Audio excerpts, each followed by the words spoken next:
Good evening, everyone. Today we have Professor Janat Shah, who has contributed a lot to academics and industry and student body besides the faculty. He's first tasked with setting up IIM Udaipur, and he's created a wonderful institution uh, in the shortest possible time. And IIM Udaipur became one of the top two institutes in the country for its research, and that really differentiated it in its academic pursuit, and uh,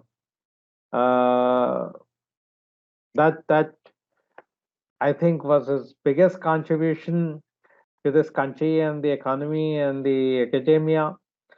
Beyond that, I don't think he needs an introduction. He is well known in the country. All of you know him, and he's going to be with us for the next 30 minutes and trying to respond to our questions. And I'm sure that we'll pick up the nuggets of his wisdom, and we will uh, benefit as a professional community, as CEOs, CHROs, as young professionals, from his wisdom and from his ability to build institutions, and perhaps try emulating him, getting into his footsteps and creating institutions. Thank you, Welcome, Prashant. Janat. Also, I must highlight that we share common alma mater. Both of us are from IIM Ahmedabad, and that binds us even better. Thank you, Prashant, for having me with you. So, Janat, what I wanted to ask you that you had a wonderful journey, and this is truly impeccable and uh, highly evolved journey. So, what um were the key highlights of your contribution to the industry and academia? So first, thank you, Prashant, for those kind words.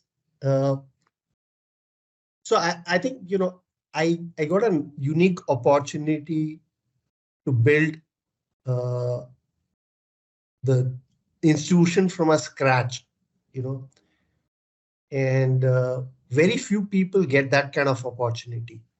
So in 2001, so I was with IIM Bangalore for 20 years, and I got this opportunity to build IIM Udaipur. And we so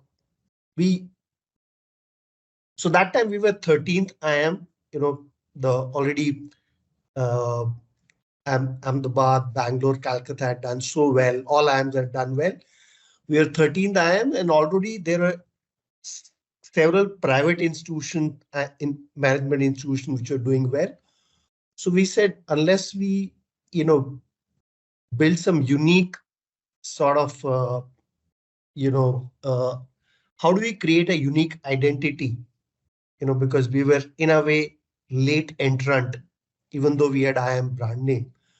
So we decided that, can we learn from obviously existing institutions which have done well, but we also looked at globally in terms of, so we had very interesting data in terms of some of the institutes from Hong Kong and Singapore, which had done so well in a shorter time frame, and also understanding the nature of academic institutions. So if you look at, when we looked at top 100 institutions, we found there were only 4 institutions which were less than 50 years. So this whole idea that how do we build institution, you know, in a shorter time frame, the reputation part of it. So we identified essentially research as the main focus, because we found relatively within India, the institution had done extremely well from a research perspective, we were not known. So we identified research as one potential area, high quality research, and we decided to focus. So two things: one, long term focus, saying that you can't build research culture in a shorter horizon, and second, that we need to longer horizon and stay focused on a high quality research. So we built entire institution around that, and that seems to have paid off in terms of creating this unique identity. And second area we focused was the global ranking. We found that apart from ABC, other institutions were not focusing on global ranking. So we also decided to focus on getting accreditation, and with our result, we got ASSB accreditation in one of the shortest. We got in about 8 years' time. Even ISB took 10 years. So I think these are the two areas which we focused, and we could convince board that if we play this long-term game, we'll be able to build a unique reputation. So I think that's where has been a major, you know, that positioning and focus, which helped us build IIM Udaipur in a unique way. That's really fantastic learning. That's really fantastic learning in terms of segmenting the market, identifying a niche, and building that niche to uh, outdo the others and improve the positioning in the global uh, ranking. And that's something that I think most of our institutes need to focus, even including the top ones, and get that right. Because while they may be the top ones in the country, but they still considered as a preferred choice and destination by the global student community. Of course, there's an element of local jobs for international Yeah. community, etc. But is that in the considerations at all? No? What are the other things that are in control of the institutions that uh, could make them global? So my second question to you is that um, what would be your advice to these institutions? How do they become global, Yeah. So, and so I not think, just global ranking, but ability to truly attract global. Yeah. multicultural faculty, multicultural student body? So, Prashant, you raised a very important issue because actually we have a great potential at this point in time. See, several things are going to happen. Very soon we will be number three, in terms of size, economy wise, right? And slowly the center is going to shift. East is going to become a important part. So India has a potential to become hub of management education.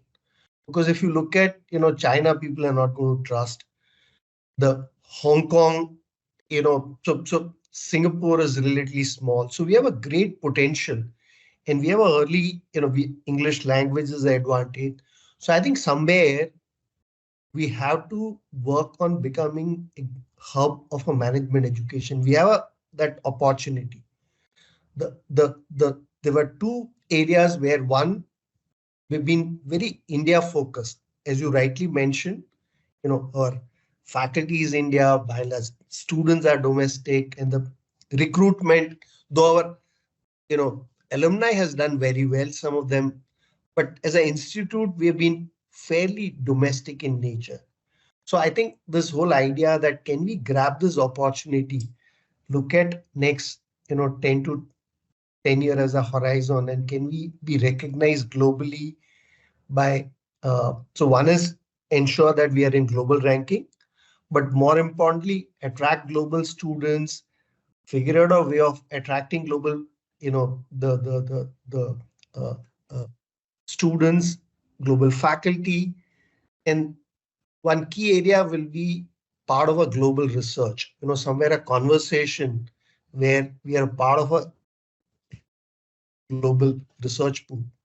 And there we have an advantage because a lot of our alumni actually have done extremely well. So if you look at, for example, Howard Dean, is a Shrikant Datar is IIM Ahmedabad alum, so we have a outstanding, presence in terms of our alumni. Can we leverage that and build, become part of this global research pool? To me, that would be one, apart from obviously we should have a presence in global ranking, but as you rightly said, that's not enough. Somewhere we have to make sure we contribute to both this dialogue in terms of management education as well as research in a global education. So somewhere, I think we have the advantage of this whole demographics, but somewhere in the process we become complacent and we don't look at this whole idea that somewhere we have to be part of this global, both on the teaching side as well as on the research side. So it's a great opportunity, and being, slowly becoming a third largest economy actually creates both opportunity, and I think as a management institution we have a responsibility. you know, so we consciously should be working towards that.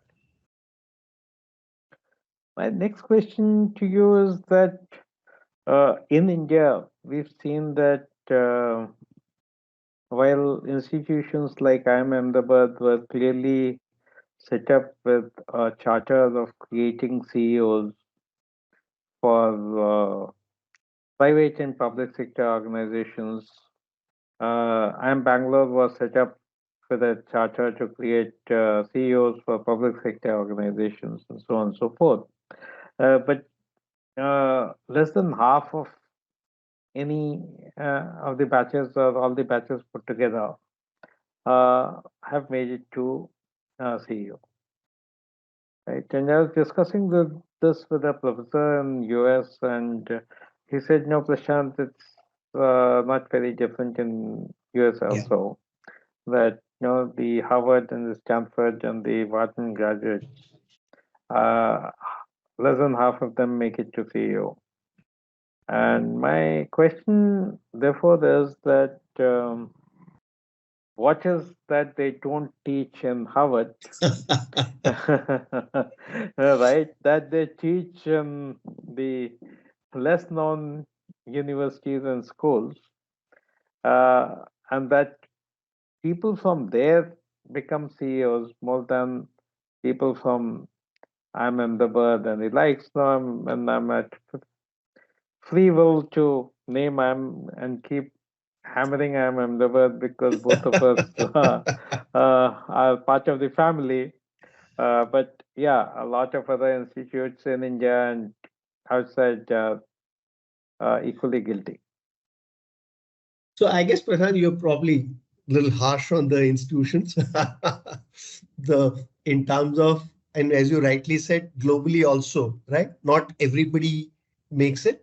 But if you look at it in terms of proportion, I think probably we've done reasonably well in terms of both, CEOs as well as entrepreneurs, right? In terms of, I think what will be important is to make sure we partly continue to have that orientation of CEO, because it's seductive to be, saying that I want to be a functional specialist, I want to look at more at tools and techniques of finance and all that. But I think it's important to keep that focus of business and global perspective. Uh, but I guess there's one change which is probably we're seeing now is that if you look at increasingly, the technology is going to play a very important role. So somewhere, how do we bring, this whole digital in our curriculum? So far, we're not, focused on that part, but how do we bring, because future businesses are going to be driven, digital are going to be a core part. And somewhere, I think we've not paid enough attention on that. So I think, I would say we need to continue that general management focus and trying to, though not everyone would be a CEO, but at least, from an education perspective, we need to have that general management perspective, but bringing the digital, somewhere, that how do we prepare our future leaders to be, where they're not going to do a coding, but somewhere that how do you leverage technology from a business perspective. I think integrating that with a general management perspective is going to be important part. So somewhere that we've not done enough on that part. We need to write cases on that front. We need to bring, digital in lot more in our content in the curriculum, which we don't do enough. So some data points. Uh, I was Group CHRO of a group, as you know, Right. conglomerate. And there were 32 operating companies, so 32 CEOs and some 169 CXOs. So while we had a lot of IIM alumni in the CXO level, but there was only one IIM alumnus in the CEO level. And he was from IIM Bangalore, as you know. I know I've And taught him also. yeah, and none of these IIM guys who were at the CXO level were even part of the succession plan to the CEO. Okay. Okay, that's one data point. Second data point, I was just looking at the Fortune 10 companies Hmm. out of Fortune 500. And of these 10 companies, five had CEOs who were non-MBAs, and five had CEOs who were MBAs, and only three out of those five were from the top schools. So, mm, yeah, I am certainly quite harsh on these schools, but the data also is not very flattering. Yeah. And Yeah. what we've seen on campuses, even as we went hiring as a conglomerate, etc., that the preference on top campuses is to be. Yeah. I mean, 30 years ago when we graduated, it was to become a consultant or an investment banker. Today, it is private equity and Yeah. venture capital and the likes. So, so you know, mm, if I draw what is common between a consulting firm and a IB and a private equity and a venture capital and similar other jobs that the top talent from these institutes go to, it seems that these are more solo jobs or jobs in Yeah. very small teams, which requires high level of IQ and not so high level of EQ, EQ. Yeah. Yeah. right? Where the CEO job requires a reasonably high level of IQ, but uh, uh, you know, a hugely, significantly higher level of EQ. EQ. Yeah. So, between these data points, do you think there something Yeah. that these institutes need to correct? And if they correct, do you think we'll be able to provide mm, higher proportion of CEOs Yeah. to the country and to the world? Because I strongly believe that people coming out of these institutes are extremely intelligent, and if they make it to CEO level, I think organizations will benefit quite a lot from their So intellect. Prashant, I think you raised a very important. So one is, I think first, I think we need to do a serious research on this. I think you raised a very valid point. As an institution, we have not been tracking careers, you know. So I think this idea that we should be tracking careers and that should feed into, you know, various curriculum related discussion. I think that's something you showed us some interesting data, but I think we need to systematically collect data. I think that's a very important point because, Otherwise, we will be working with anecdotes and people's opinion kind of thing. So I think first it'll be very important. Second, I think the issue which you raised is also important, that somehow we have not been encouraging more group work. This whole idea that we need to work in a teams, because that's where this whole idea, rather than solo, can we encourage people to work in teams? So even though we have several group projects, somehow people end up, splitting the work. So this whole idea of solo work, I think that's something, you know, I think as a probably academic community, we need to figure it out how to move away from a solo work to a group work. And somewhere there, I think people like you need to help us, right? Uh, HR community, in terms of how do we bring that, group orientation. And second, as I said, systematically collect data. And I agree with you on that front. Your ability to contribute to society and the country would be larger if you have a larger group of, so this bright people getting into a CEO role. So rather than, getting much more into a role which are more individual contributor, they do contribute that way. But if they take up these positions in a larger number, it'll be good for, country and a society. So I think two larger points which you talked about. One, we need to systematically track careers, collect data in terms of what's happening, kind of thing. And second, how do we encourage more team related work within institute itself? You know, something we need to do a little bit of soul searching and thinking on that front.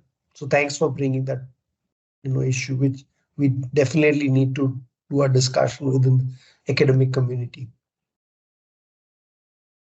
My other question to you is now moving away from academics into the industry. Uh, how this question has been bugging me and bugging me down for the last 30 years.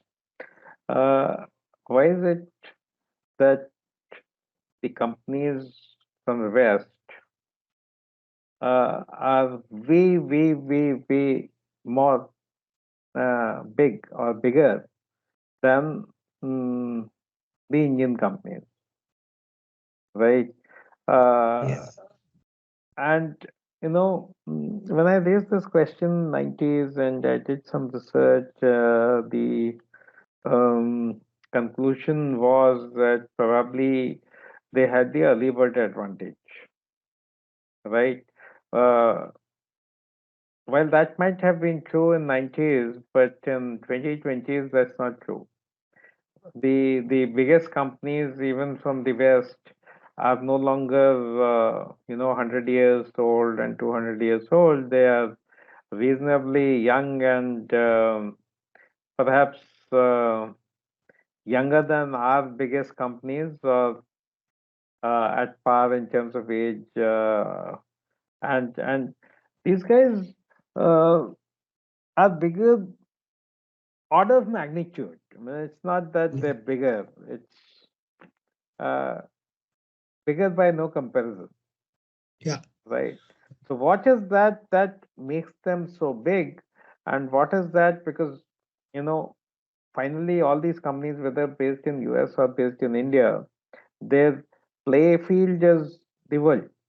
Yeah. They're Yeah. not catering to US or they're not catering to India. They're catering to the world. No, I think this is you know, important and interesting question.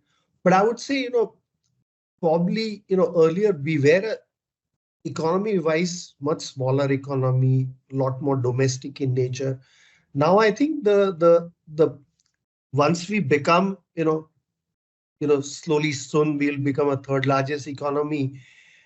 And since technology is going to play a very important role, I think now is a time where we'll probably see some of the Indian firms playing a global role. You know, the only area there it'll be important that we don't become a, protect, one of the big concern is now if every country is going to become more a, sort of a Atmanirbhar kind of philosophy, then the potential to become a global company comes down.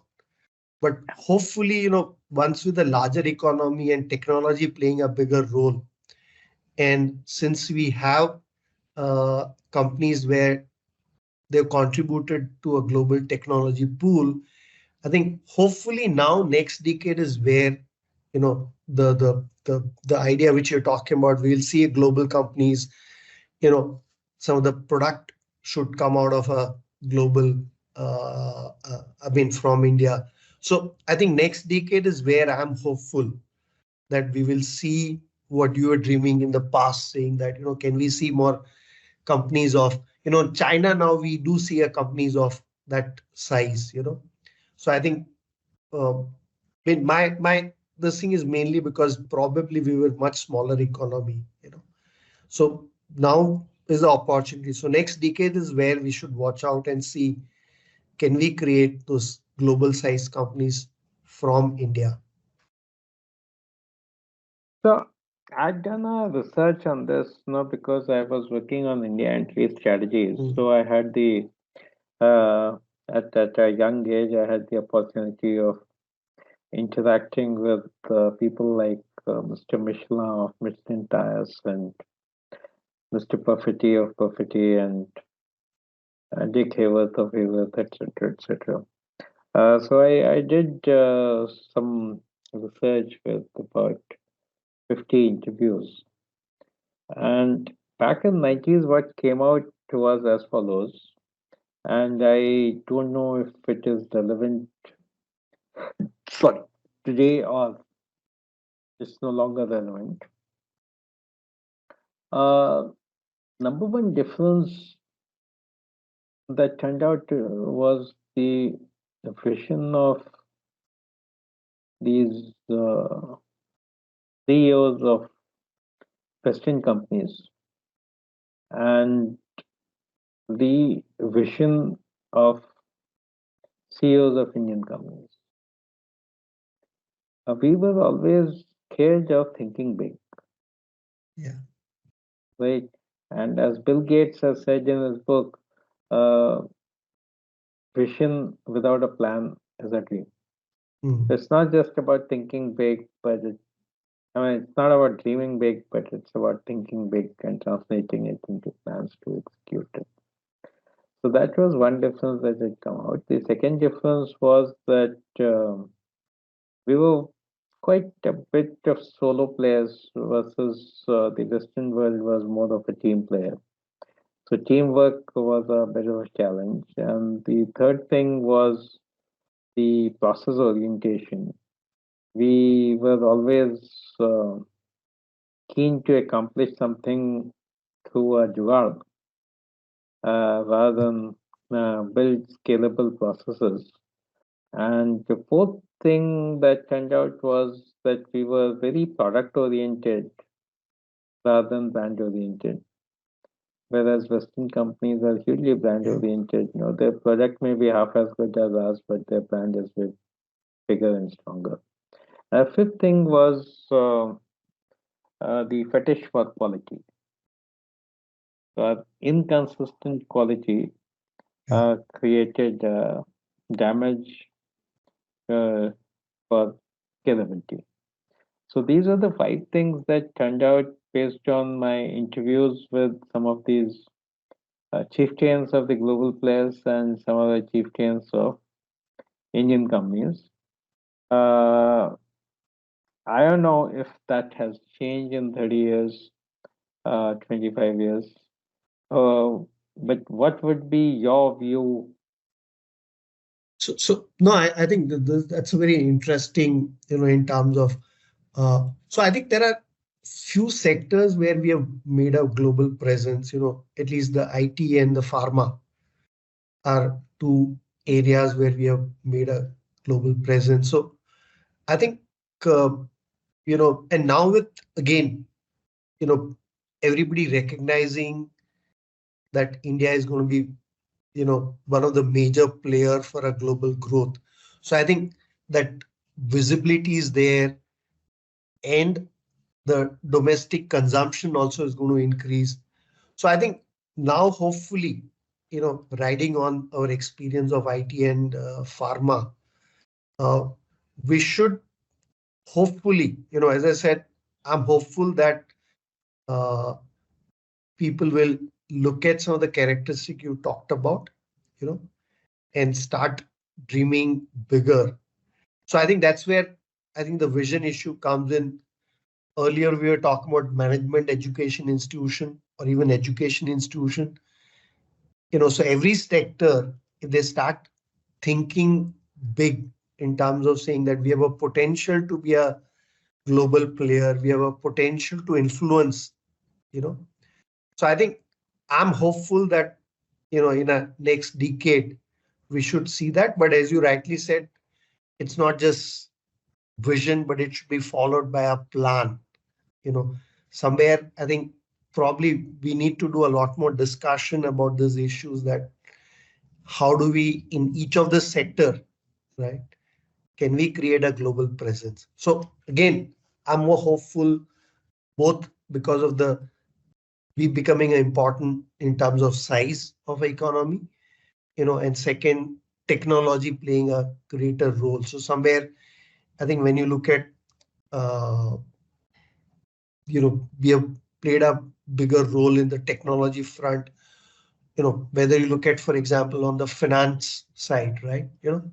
UPI and have so there is a potential to play a bigger role using technology. So I'm more hopeful that next decade is going to be different from what probably, if not next 2 decades, if not in 1 decade, we should see that in the next 2 decades. So I think that 2050 is a good, you know, sort of a milestone to look at, where we would probably have a global companies which we didn't have earlier. No, that's nice and heartening. And you've written this book called Supply Chain Management Texts and Cases, which has found a lot of favor in both academia and industry.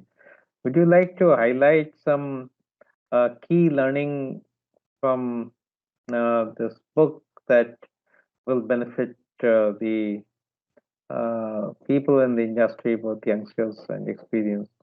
So I think to that book essentially, you know, you know, I started teaching a course on supply chain management, and I realized there was very little Indian material. So I looked at work which I had done in a consulting with some of the companies, and I wrote up the cases based on that. And I also converted my, whatever lectures which I had put together as a book. So I think, one is saying that I think the idea that is there a way we can have both. The content obviously has to be global, but can we also put together probably more material from this part of the world? So I think we need to do that. Uh, Second, ensuring that we bring a lot more industry examples. So I think how do we make curriculum more relevant? So is there a way we can be more local in terms of both global as well as you know parts from emerging economy? So, and then obviously you need to test out in a classrooms kind of thing. So somewhere I think again, if you want to be a global player in education, I think we have a potential to build, lot of material, cases and other pedagogy material from not only India, but I think from, this part of the world. So uh, my own experience has been that when you bring in cases and relevant material from the context which students are familiar, you know, their ability to appreciate. So couple of things. One, I think as an academic, we need to spend more time with industry, you know, write more cases, but probably not just India, but bring cases from this emerging economies. So I think there's a lot of potential, for me, that experience of working with industry was very helpful. So if one is able to be a global, which is saying that bring the global concepts, bring some of the best from the world also, but also bring a lot more material from your own environment, you know. So I think that is the one lesson, I think all of us. So engage more with the industry, but more with the cutting edge industries. So make sure you're able to bring those example to your classrooms and write up about. That's really so nice. And I would like to uh, what what would be the community development initiatives that you think should be undertaken in and around Udaipur? So I think the I think several things. I mean, one is, you know, because most of our students, come from a privileged background. You know, I think it's important for them to somewhere, spend time with the community, where understanding what are the challenges. So I think two things. It brings a humility. So I think it's, otherwise sometimes we think we are a God's gift to mankind. I think it's important that we stay, you know. So for example, if you just walk out of Udaipur, just 20 kilometers, you enter into a tribal belt, and where you suddenly realize that students don't have access to, the young people don't have access to education, access to health. So somewhere this whole idea that we need to make sure that we need to contribute to society, that's one. It's important to bring in to our students. The second, I think, is an important issue is somewhere, you know that's a slightly larger issue, that unless we focus on both health and education to a larger, so we're not focused enough on a primary education. We're not focused on the quality of education. If you look at a SR report, we find our, learning outcomes are quite poor. So somewhere this idea that if as a management, both practitioners and scholars can get into both health and education, because, finally, if you want to take advantage of demographic, you know, somewhere we'll have to make sure our future workforce has, the necessary skills, the health level in terms of malnutrition, all that. So somewhere, I think two things. One, stay connected to community. Second, we get into management. Practitioners and scholars also need to contribute to both health and education, because I feel those are two important factors if you want to really take advantage of our demographic dividend. So somewhere both stay connected to community and get into sectors which are beyond industry. That's so fantastic. That's so fantastic. And what would be your advice to the young professionals as well as the young educators and educationists? So, one is, I think, stay curious. I think that part, I think, is very important, that, you know, sometimes we all become complacent, but this whole idea that we need to stay curious about everything which is happening around us and keep learning, because I think the world is going to keep changing. So how do you make sure that you keep learning? So this, hopefully our education also should, equip people learning to learn, kind of thing. So my, you know, I would say three, four advice. One would be stay curious. Second, keep learning, keep updating about what's happening, stay curious, keep learning. Third is, somewhere make sure that you keep contributing to people around you. You know, I think you're going to, I think you grow when people around you grow. So I think somewhere contribute to growth of people around you, uh, and stay. I mean, humility is going to again a important part. That somewhere. So I think this combination of being curious, continue to, keep learning, uh, contribute to people around you, contribute to society, and stay humble. I would say these are the key things I would recommend to all the young people as well as educators. Thank you very much. Thanks a lot for your pearls of wisdom, and thank you very much for sharing your knowledge, experience, and your successes, contributions with all of us. And I'm sure all of us are going to learn a lot from you and from this interview. And I wish and hope that a lot of our colleagues and friends will watch this video to gain from this. Thanks, everyone, and thank you, Janat, for your time and contribution. Thank you, Prashant, for this wonderful conversation. Really enjoyed.